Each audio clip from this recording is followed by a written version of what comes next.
पासे अवां खे अपडेट कंदासीं त ॿिनि धार केसिस जूं ॿुधणियूं थियूं आहिनि। ख़बर अवां खे ॾियूं पिया लाड़काणे मां सर्किट बेंच में ॿिनि धार केसिस जूं ॿुधणियूं थियूं आहिनि। Sindh high court circuit bench में मेहर वाक़े जे मुबैना मुलविस जवाबदारनि जे ॿिनि धार दरख़्वास्तुनि ते ॿुधणियूं थियूं आहिनि। बिल्कुल नाज़रीन, ब्रेकिंग न्यूज़ तव्हांखे ॾींदासीं। लाड़काणे खां सरदार खान ऐं बुरहान खान मेहर वाक़े वारे केस में जवाबदार नामज़द करण वारे ख़िलाफ़ दरख़्वास्त दाख़िल कराई हुई, जंहिंजूं ॿुधणियूं थियूं आहिनि। ॿिन्ही सरदारनि दरख़्वास्त में मौक़िफ़ इख़्तियार कयो आहे त मेहर वाक़े सां संदन को बि वास्तो नाहे। अवां खे अपडेट कयूं पिया मेहर वाक़े में जेल भोगींदड़ ॿिनि जवाबदारनि सिकंदर ऐं ज़ुल्फ़कार चांडियो ज़मानतुनि लाइ दाख़िल पिटीशन कराए छॾी आहे। अवां खे अपडेट कयूं पिया जज जे ट्रांसफर थियण सबबि केस में का बि अॻभराई न थी। ॿिन्ही दरख़्वास्तुनि जी ॿुधणी 17 अप्रैल ताईं मुलतवी कई वई। लाड़काणे में Sindh high court circuit bench में मेहर वाक़े में मुबैना मुलविस जवाबदारनि जी ॿिनि धार दरख़्वास्तुनि ते ॿुधणी थी आहे।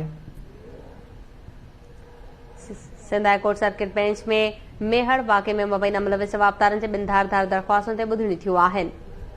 इन हवाले सां लाड़काणे मां लाइन ते मौजूद आहे हनीफ स्वागत जी। हनीफ, छा तफ़सील आहिनि?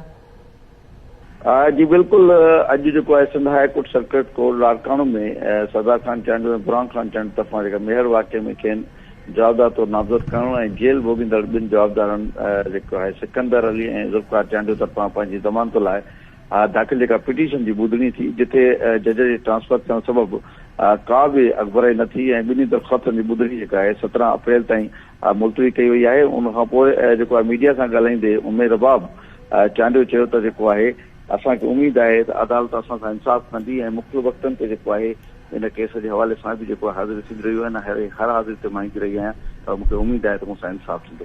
जी ठीकु आहे, वॾी महिरबानी हनीफ स्वाग तफ़सील ॾियण जे लाइ।